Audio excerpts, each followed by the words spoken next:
Students 2IITians को subscribe कीजिए और बेल आइकन को भी प्रेस कीजिए ताकि आप कोई वीडियो मिस ना कर सके। तो देखिए बच्चों, अब ये हमारे सामने ट्रू फॉल्स टाइप के क्वेश्चंस हैं, इनको हम लोग सॉल्व करेंगे। तो देखिए पहला क्वेश्चन क्या है, argument is defined only if z not is equal to 0, यानी z क्या हो, नॉन जीरो होना चाहिए। तो देखिए आर्ग्यूमेंट का फॉर्मूला हम क्या जानते हैं, आर्ग्यूमेंट का फॉर्मूला होता है tan inverse of y upon x। अब देखिए हमारा कॉम्प्लेक्स नंबर क्या होता है, z is equal to x plus i y. यहां पर आपका i का जो कोफिशिएंट होता है वो आपका होता है इमेजिनरी नंबर, और ये हमारा x होता है क्या, रियल नंबर। तो अगर मान लीजिए हमारा कोई complex number z is equal to 0 होगा, तो ना तो उसमें क्या होगा, ना तो उसमें आपका रियल नंबर होगा, ना ही इमेजिनरी नंबर होगा। दैट मीन्स ये दोनों अगर 0 हो जाएंगे तो ये आपका अनडिफाइंड हो जाएगा। तो अगर आपका आर्ग्यूमेंट अनडिफाइंड है तो आपका कॉम्प्लेक्स नंबर भी आपका नहीं डिफाइंड होगा। तो इस केस में आपका ये जो z है, जो आपका आर्ग्यूमेंट है, यहां पर आपका z इज इक्वल टू 0 पर डिफाइंड नहीं होगा। तो ये आपका z नॉन जीरो होना चाहिए। तो इसका मतलब ये स्टेटमेंट क्या है, ट्रू है। तो ये बात आपकी यहां पर सही है, ठीक है। दूसरा पढ़ते हैं, argument of z is equal to 0 if and only if z is a positive real number. तो z क्या होना चाहिए, पॉजिटिव रियल नंबर होना चाहिए। अब देखिए इस चीज को समझिए, z इज इक्वल टू आपका x प्लस आई वाई है, और इसको एक जनरल पोलर फॉर्म में हम कंसीडर करते हैं। लेट सपोज ऐसा पोलर फॉर्म जिसमें आपका जो मॉडुलस है वो कितना है, वो 1 है। तो ये आपका जनरल पोलर फॉर्म हो गया, ये आपका कॉस थीटा प्लस आई साइन थीटा। देखिए इसको ट्रिग्नोमेट्री से थोड़ा सा रिलेट करेंगे तो आपको ज्यादा समझ में आएगा। अब देखिए थीटा इज इक्वल टू आपका क्या हो जाएगा, tan inverse y upon x, ठीक है। यहां पर आप देख रहे हैं कि ये जो है आपका, ये आपका कोफिशिएंट ऑफ इमेजिनरी पार्ट है, y आपका इमेजिनरी पार्ट है, और x आपका क्या है, रियल पार्ट है। तो जीरो होने के लिए क्या होना चाहिए, ये आपका इमेजिनरी पार्ट हमारा 0 होना चाहिए। अगर इमेजिनरी पार्ट 0 है तो इसकी वैल्यू क्या आ जाएगी, इसकी जो वैल्यू है वो क्या आ जाएगी, वो आपकी 0 आ जाएगी। आर्ग्यूमेंट हमारा क्या आ जाएगा, 0 आएगा।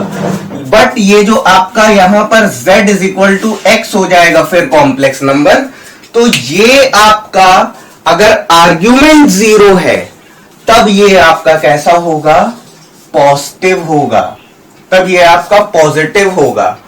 तो z इज इक्वल टू 0 पर ये पॉजिटिव है, और आपका थीटा इज इक्वल टू 0 पर ये आपका पॉजिटिव है। But theta is equal to अगर हम पाई कंसीडर करेंगे तो ये हमारा क्या हो जाएगा, ये हमारा नेगेटिव होगा। उस केस में कॉम्प्लेक्स नंबर पे ये चीज आपकी नेगेटिव आएगी। तो हमें यहां पर यही रिप्रेजेंट करना है। अगर हम इसको एक्सिस में रिप्रेजेंट करेंगे तो ये जो हमारा कॉम्प्लेक्स नंबर है वो हमारा रिप्रेजेंट होकर के यहां पर आ जाएगा, ठीक है। तो ये चीज क्या हो जाएगी, पॉजिटिव हो जाएगी। तो पॉजिटिव अगर है तो फिर ये हमारा क्या हो जाएगा, ट्रू हो जाएगा। और देखिए अगला जो स्टेटमेंट है वो आपका z इज इक्वल टू पाई के लिए लिखा है। z इज इक्वल टू पाई रखने पे क्या हो जाएगा, ये हमारा नेगेटिव आ जाएगा, और ये हमारा नेगेटिव रियल एक्सिस पे। तो देखिए यहां पर तो आपका एंगल 0 डिग्री है, बट यहां पर आपका क्या है, पाई है, 180 डिग्री है। तो ये यहां पर आपका 0 डिग्री है। और अब आपको ये कॉम्प्लेक्स नंबर मिलेगा, नेगेटिव मिलेगा। ध्यान से समझिए इस चीज को। देखिए ये आपका फर्स्ट क्वाड्रेंट है, फर्स्ट क्वाड्रेंट में आपका कॉस थीटा और साइन थीटा आपके दोनों ही पॉजिटिव होते हैं। लेकिन जब आपको कॉम्प्लेक्स नंबर यहां पर मिलेगा तो आपका कॉस थीटा क्या हो जाएगा, कॉस थीटा आपका उस केस में नेगेटिव हो जाएगा, कॉस थीटा आपका नेगेटिव में हो जाएगा। तो फिर आपको जो भी कॉम्प्लेक्स नंबर मिलेगा वो किस में मिलेगा, वो रियल नेगेटिव एक्सिस में मिलेगा। तो ये बात भी यहां पर ट्रू है, ठीक है। तो इसका भी हम लोग जवाब जो है वो लिखेंगे ट्रू, ठीक है। तो इसको नोट डाउन कर लीजिए। अब देखिए इसका ये जो अगला पार्ट है, तो इसमें क्या बोल रहा है, z is equal to pi by two, argument of z is equal to pi by two if and only if z is purely imaginary and lies on the positive direction of y axis. तो देखिए पहले इसको थोड़ा समझते हैं। अब देखिए ये आपकी क्या है, रियल एक्सिस है और ये आपकी इमेजिनरी एक्सिस है। कॉम्प्लेक्स नंबर हमारा क्या होता है, मैं यहां पर पोलर फॉर्म में ले रहा हूं कॉम्प्लेक्स नंबर को, तो उससे ज्यादा क्लियर होगा। एक सिंपल पोलर फॉर्म जिसमें क्या हो, कॉम्प्लेक्स नंबर का मैग्नीट्यूड क्या हो, 1 के इक्वल हो, तो वो क्या होगा, cos theta plus I sine theta.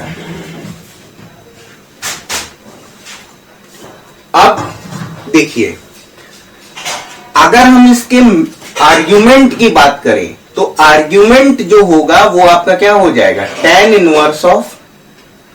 Inverse of ये आपका क्या हो जाएगा, sine theta upon cos theta, ठीक है। अब ये आपका पॉजिटिव आपका तब होगा जब आपका यहां पर थीटा की वैल्यू जो है वो आपकी क्या होगी, पॉजिटिव, थीटा की वैल्यू जो है वो आपकी क्या हो, वो आपकी पॉजिटिव हो, सॉरी थीटा की वैल्यू आपकी पाई बाई टू हो।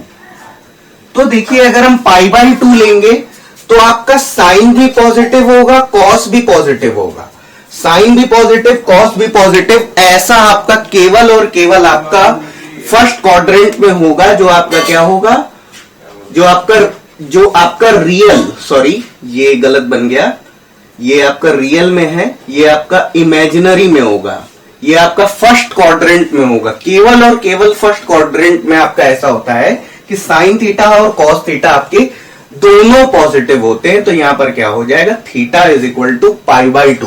तो ये आपका आर्ग्यूमेंट की वैल्यू पाई बाई टू पर होगा। तो ये हमारा क्या है, ये हमारा ट्रू है, ठीक है।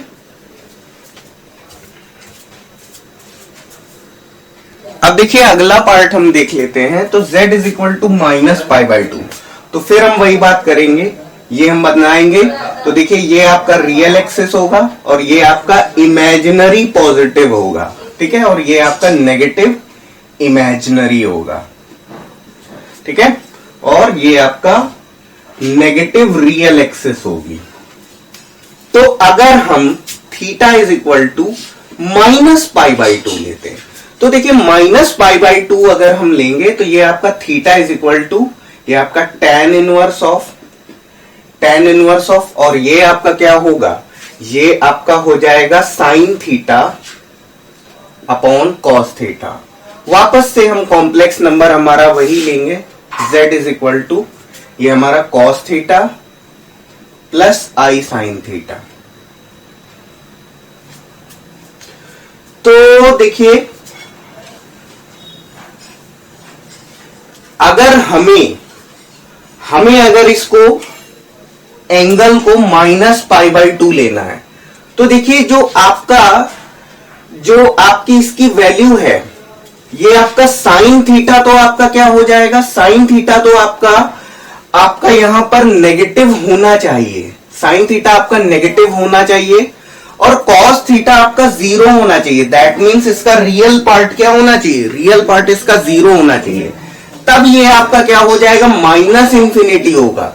माइनस इंफिनिटी होगा तो आर्ग्यूमेंट की वैल्यू क्या आ जाएगी, माइनस पाई बाई टू आ जाएगी, ठीक है। आप इसको ऐसे भी समझ सकते हैं। देखिए अगर हम क्या कर रहे हैं कि कॉम्प्लेक्स नंबर को हम उसी में ले रहे हैं, जो आपका z is equal to x plus i y होता है, उसी फॉर्म में अगर ले रहे हैं, तो ये आपका थीटा इज इक्वल टू आपका tan inverse of y upon x, tan inverse of y upon x है, तो इस केस में आपका जो इमेजिनरी पार्ट है वो आपका नेगेटिव हो और ये आपका जीरो हो, तब ये आएगा आपका क्या, माइनस इंफिनिटी। तो थीटा की वैल्यू क्या आ जाएगी, -π/2 आ जाएगी। तो -π/2 आपका क्या हो जाएगा, ये आपका नेगेटिव इमेजिनरी एक्सिस। तो नेगेटिव इमेजिनरी एक्सिस, तो ये बात हमारी यहां पर ट्रू है। ठीक है।